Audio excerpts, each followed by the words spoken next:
মাছে ভাতে বাঙালি নির্বাচনের আগেই আনাচে কানাচে ছড়িয়ে পড়েছিল বিজেপি ক্ষমতায় আসলে নাকি রাজ্যে মাছের বাজার উঠে যাবে, বন্ধ হয়ে যাবে মাছ খাওয়া। এবারের নির্বাচনে রাজ্যে পালাবদল হতেই একের পর এক জায়গায় চলছে মাছ ভাতের আয়োজন। আজও তেমনভাবে পশ্চিম মেদিনীপুর জেলার দাসপুরের সিংহচক গ্রামে বিজেপির পক্ষ থেকে আয়োজন করা হয়েছিল মাছ ভাতের। বিজয় উৎসবে বিজেপির পক্ষ থেকে প্রায় ৩,০০০ মানুষজনকে মাছ ভাত খাওয়ানো হলো।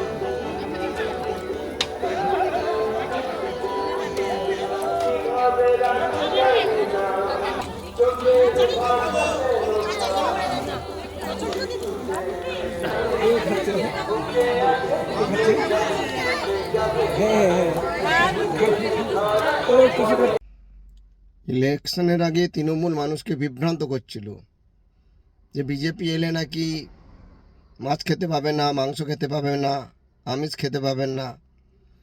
সেটা ভুল প্রমাণিত। আজ দাসপুরের বিভিন্ন জায়গায় বিজয় মিছিল হচ্ছে, সিংহচক থেকে আরম্ভ করে বাসদেবপুর, তিলন্দ, পার্বতীপুর, তো সব জায়গায় মানুষ মাছ ভাতের আয়োজন করেছে। আজকে প্রায় সিংহচক বুথে 4,000 মানুষকে মাছ ভাত খাওয়ানো হচ্ছে। তিলন্দতেও প্রায় 3.5 থেকে 4,000 মানুষ আজ মাছ ভাত খাচ্ছেন এখন। তো মানুষকে ভুল বোঝানো যায়, কিন্তু সত্যকে চাপা দেওয়া যায় না।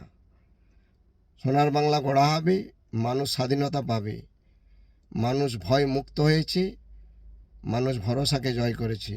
আপনি নির্ভয়ে নির্দ্বিধায় সব কিছু খেতে পারেন, পড়তে পারেন, বলতে পারেন। আমরা সব রকম স্বাধীনতা বিজেপি দিয়েছে এবং বিজেপি রাজে সব কিছু আপনি পাবেন।